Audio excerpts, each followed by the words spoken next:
Okay, well, we'll call this meeting to order, and the first item of business is roll call.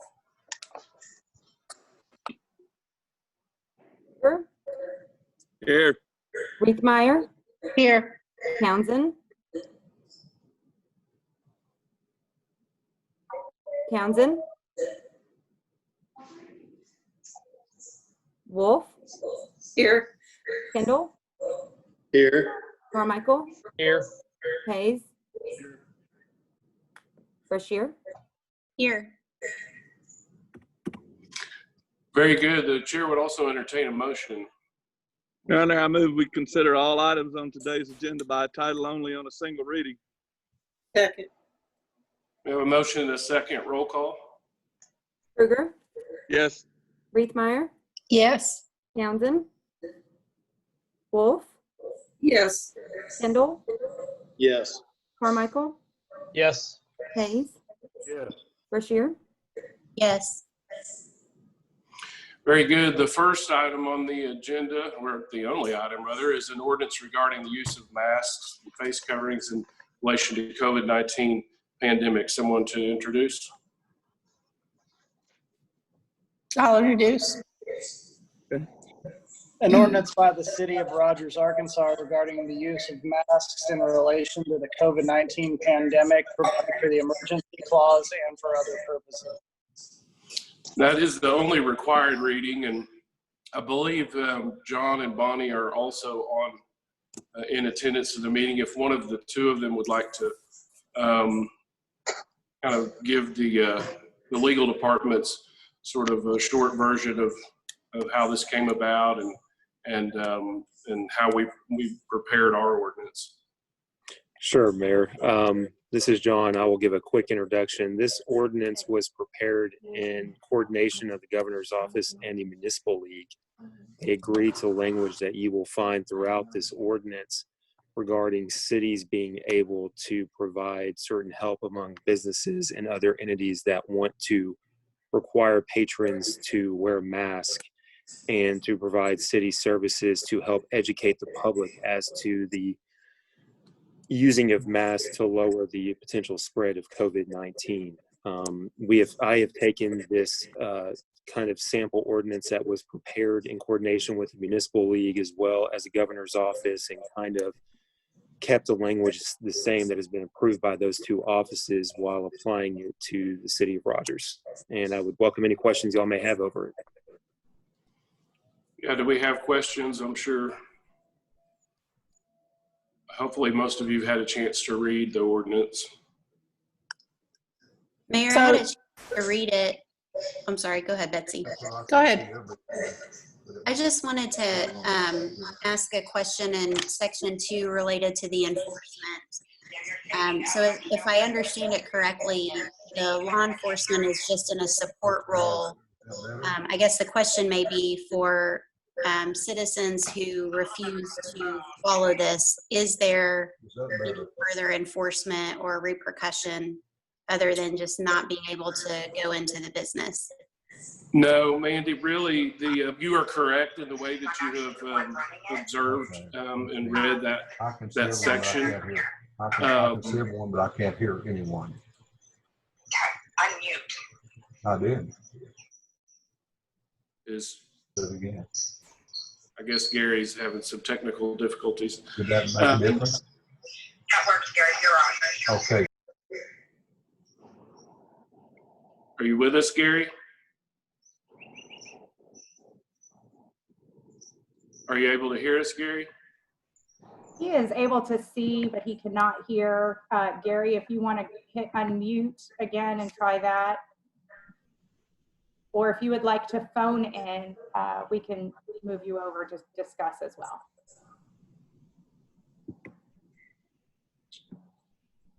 Are you with us now, Gary? Okay. Well, I'm going to proceed on. You're exactly correct, Mrs. Brashear, as it relates to the section that you referenced in your interpretation. I'll also allow John the opportunity to weigh in as well, but I've had discussions, of course, with Chief Minor as it relates to this ordinance, and And our position will be very similar to the position that we had and that we have ongoing, I guess, with respect to Keep Rogers Safe health initiative. In that we are there as a support role, and we are there to help advocate on behalf of businesses that want to enforce this. Each business, I'm sure, will take a different approach, but there's always that opportunity that should a business come in contact with someone that refuses and they do not wish for them to be in their business or store, then they certainly can call the police department, and we will again try to educate and be very more of an in-presence support for that business owner. But the business owner, ultimately, if they want to criminally trespass, the person and keep, have them leave their business and not return, then we certainly have the ability, as we do all the time, to inform that individual in person in front of the store owner or the manager that they've been trespassed and they're under notice. That's logged in our dispatch CAD system.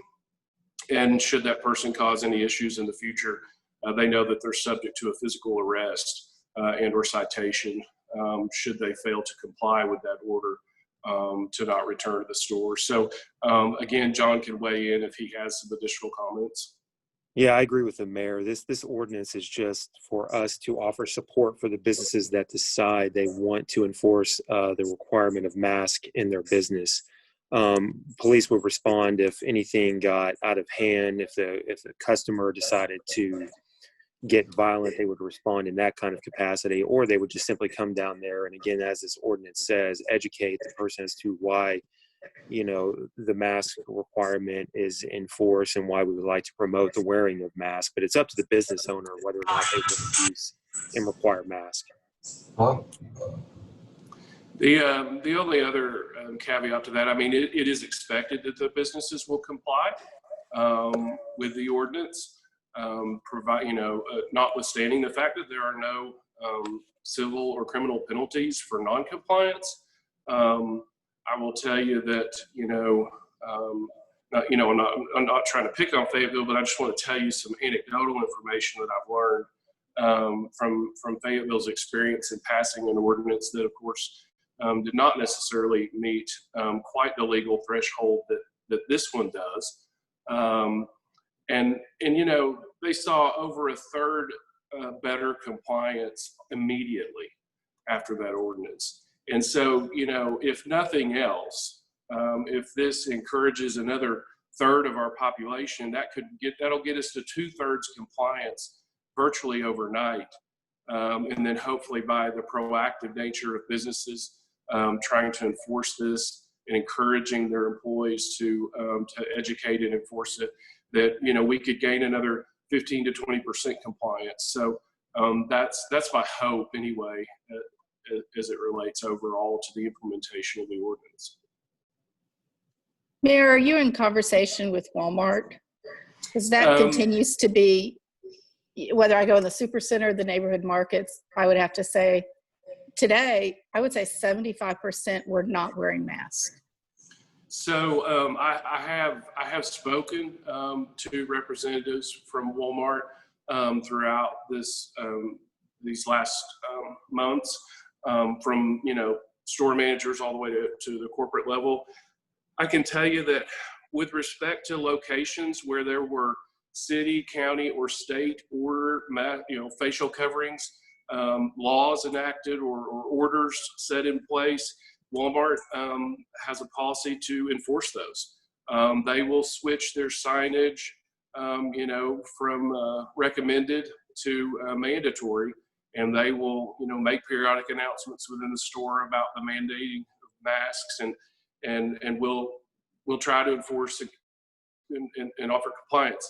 They along with everybody else, but in part just because of their size, certainly they run into a greater number of folks that maybe don't want to comply.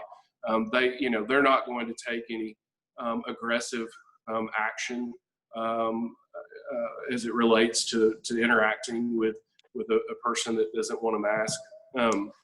However, they will they will enforce. I've been told, though, this is not a firsthand conversation, but I've also been told that in places or that Harps would also comply with a mandate of facial coverings, and that, if possible, and where the available PPE was available, that they would have masks at the entrance, and for those folks that showed up to shop without one. We've also seen Target in other locations where masking was mandated, that they have complied and changed the way that they operate and communicate with their customers as well. So I think that we will see a fairly big change of the socializing of an experience of masking in some of the bigger stores. Mayor, I have a couple of questions, maybe observations, but the way that ordinance, it reads that the city of Rogers shall require the usage of facial coverings according to the ADH guidelines. And when you look at the ADH guidelines, those are really recommendations. And obviously so I guess my question really is in the fair to all concerned. If we pass an ordinance that requires facial coverings, will that be for all businesses? And it's defined, in the recommendations, it's to include all indoor environments that are 6 feet. It includes retail stores, businesses, places of worship, courtrooms. So are we in fact going to, with this ordinance, would it apply to all of those that are described in those recommendations under point 1 and 2? And they're also described in our ordinance. Is that, that's our intent, would be that we're going to require it, and that all businesses are going to be held to the same standard. That is correct, Jerry. And again, I'll let John weigh in if he has some additional comments. That is the intent of the ordinance as presented. Again, that's where the masking, there are guidelines, and then there's recommendations. Sure. And so those guidelines, as they relate to restaurants and hairstylists and salons, where it's already mandated that you wear facial coverings, this does extend that into the retail space.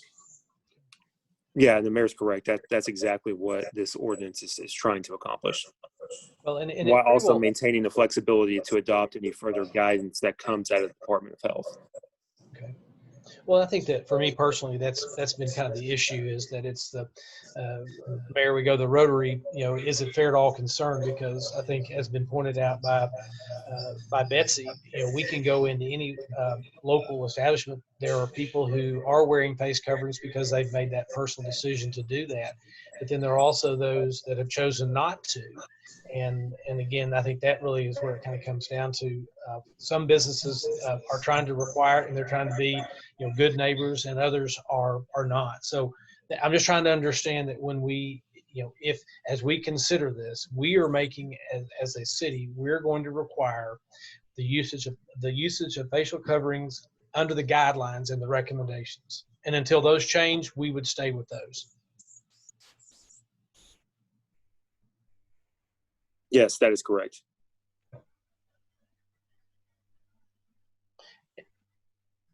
And the only thing, and I think maybe it was addressed, but I had written on my ordinance was to define what support capacity really meant, is to better understand, because basically we talk about educating and encouraging members who decline. So I think you kind of hit on that, but essentially we're trying to, which is what we tried to do with the Keep Rogers Safe, and that was encourage people to wear the coverings that can protect themselves, but that could also protect those that come within 6 feet. Yes, sir. And I will also tell you, and again, I know a lot of this is anecdotal because we've just never been here before, but my limited conversations with businesses that wish to have this order in place, they're looking for some cover. I mean, it's hard for them to have an hourly wage employee, trying to enforce this order because the boss who's at home said to. So they're looking for this cover to have an ordinance displayed to say, look, you know, we're doing this because the city says we have to. And it's essentially, you know, passing the buck, so to speak, to the regulation of local government. And, you know, I think that's fine. If that accomplishes that and that helps those businesses feel empowered to do the right thing, then we're happy to be here as a support for that. But the question to me comes down, is it our responsibility? I mean, we're telling individuals, we're making that decision for them. I mean, as I said before, my personal decision is if I choose to do it, then I choose to do that. But then with an ordinance such as this, then we require, we're taking away that individual's ability to make that. So that's kind of that. I'm just telling you out loud. That's as I looked at this, that's been the debate. I'm going to wear one because I want to protect my parents and the people I come in contact with. But I know that there are other people who have different opinions, and they want to be able to exercise their right to do as they choose. Well, and I think your observation's exactly on point. I will tell you this. I don't think we're too far away from adding assault. After I spent the weekend, you know, reading this thing and watching internet posted videos of interactions in stores as they tried to regulate masking, and they're all over the internet, and they're embarrassing and horrific. I mean, they really don't detail a great narrative of some of our citizens. But I think we're not far from adding to, you know, if you saw a lot of these videos where folks would get so irate, they would come up to the employee or a patron that was encouraging them to behave and cough on them. Well, in my opinion, that's assault. You know, I mean, they charged people in the early AIDS days, if you'll remember, it was an assault if you were AIDS positive and you coughed on somebody, even though that doesn't transmit the disease. But early on, that was a narrative. And I don't think we're far from that. If people don't start behaving and being aware of their surroundings and you know, respecting others' rights to not have somebody standing on top of them, I think you're not far from seeing that. So another question I would have, and as you know, I am fully in support of this. Are we to the point now where we can have on the signs that say no shirt, no shoes, no service, no shirt, no shoes, no mask, no service? Yeah, I think so, yes. And you know, we're going to, part of the ordinance also, you know, of course, dictates that we will, as soon as reasonably possible, mail to all of our businesses that have business licenses in Rogers a copy of this ordinance. And, you know, we can certainly include other materials or at least a letter that links them to other materials that can be printed off and displayed at their business. Because if nothing else, that again, and I'm thinking about that poor Walmart cashier, or that poor Walmart associate that's standing at the door and is being asked to not only count how many people are going to the store, but trying to enforce this. And if there's a sign there that says you can't come in without shoes, then he can point to the sign. If you don't have a shirt on, if you don't have a service animal and you're just trying to get in little toy in your purse, he has a reason to call you out and say you can't bring your dog into the store. If there's a sign that says you cannot come in the store without a face covering and a mask and wear it at all time, then at least to your earlier point, Mayor, that gives these businesses some cover. Point well taken. But it also, I think, comes back to, so I know there are businesses that have chosen to have those signs, but I also have seen those businesses allow people in that didn't have masks. So whether this gives them the opportunity to try to have that support capacity and ask those people, I mean, that's the point is that some people, for whatever reason, choose not to abide by that. And giving, you know, if this gives them the cover to say, the sign says, and everyone is going to play by the same rule. Every retail business is going to have one. It's not a matter of I'm going to pick and choose. I'm a retail business. I don't want to do it, so I'm not going to follow it. And that goes back to my original question. Is it going to apply to every business? Is everybody going to have the same accountability? Or is it going to be, I get to pick and choose, and in my business, I choose not to do it, or I choose to do it? And that's what I'm just trying to make sure that it, again, is it going to be fair to everyone to the degree that we can hold everyone accountable? Well, I guess the easiest answer to that question is, everyone's treated equally under the law as it relates to enforceability. So, I mean, if you're a business that chooses to enforce, we're going to support it. If you're a business that absolutely refuses to, there's no provision for penalty. So I guess everyone's, in essence, would be considered treated equally, unless you considered the fact that we're going to, maybe expend some resources assisting those who want to comply as getting special treatment. But I think yes. I think the answer would be yes to your observation. Okay. Thank you, Mayor. What about schools? So those guidelines will come out on their own, and those are mandated by the Department of Health or the Department of Education, which are in coordination with the Department of Health. So whatever set of guidelines are adopted and agreed to sort of statewide or locally, if they're given that authority, would supersede our ordinances as it relates to their regulation. Mr. Mayor, how Go does that affect the outside labor force, so to speak? Those people that are street department or people who are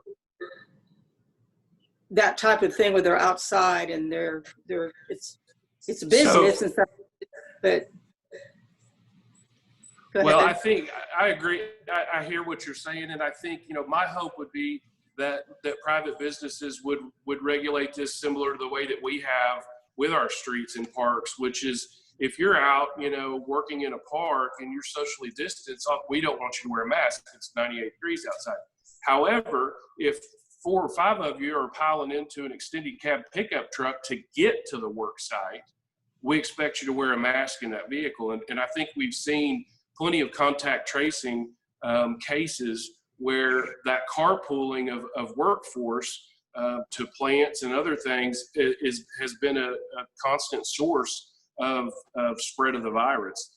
And so that, we would expect that construction companies would do the same, that if your workers are going to your headquarters and heading out to the job site, if they have to share space in an enclosed vehicle, they need to all wear a mask till they get to their space and separate out.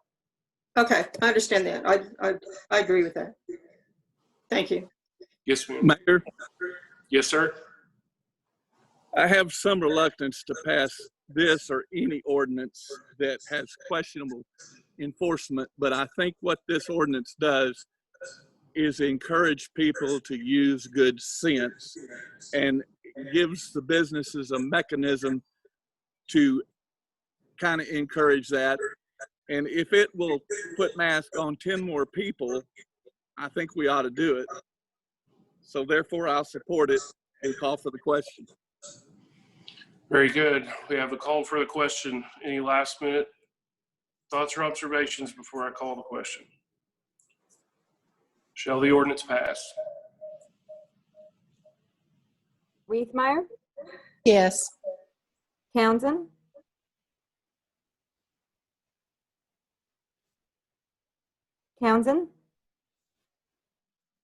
Wolf, Yes. Kendall, Yes. Carmichael,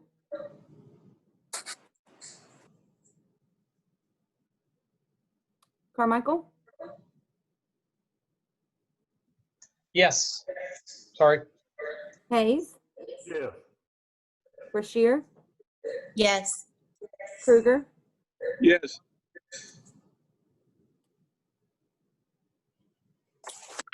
I think we got a response a little delayed from Townsend. I just want to make sure that the clerk, you did get a response. Okay, Yes, sir. thank Yes, sir. you. Shall the emergency clause pass? Reithmeyer, Yes. Townsend, Yes. Wolf, Yes. Kendall, Yes. Carmichael, Yes. Hayes, Yeah. Brashear, Yes. Kruger. Yes. The ordinance is adopted. That concludes the items on our agenda today. I think this is, I think all the points brought up during the discussion before passing the ordinance were valid points. I think all the observations were very valid observations. I think we could consider, the environment we're in very fluid. I would just, I want to sincerely thank each and every one of you for your thoughtfulness as an approach to this. I think we all have the same goal here, and while I certainly respect folks that disagree with this approach that are in our community, I feel like that this issue has become such a political divide when it is really nothing more than a public health measure. And so if this helps some of those folks get over that obstacle to do the right thing for their neighbors, then I think what you've done here today is really important work, and it's appropriate work for local government, in my view. And so, as we are so heavily reliant on retail and entertainment, and as we saw the largest hit in our sales tax numbers in the state last month, I think it's important for Rogers to get back to business, to get back to shopping. But I think it has to be done in a safe way. And what you've done today is going to help encourage that. So those are my parting thoughts. We can, does anyone, instead of going around the table, does anyone else have anything they would like to share? I move for adjournment. Second. We have a motion and a second. All those in favor say aye. Aye. Aye. Opposed? We are adjourned. Thank you, ladies and gentlemen. Have a good evening. Stay safe.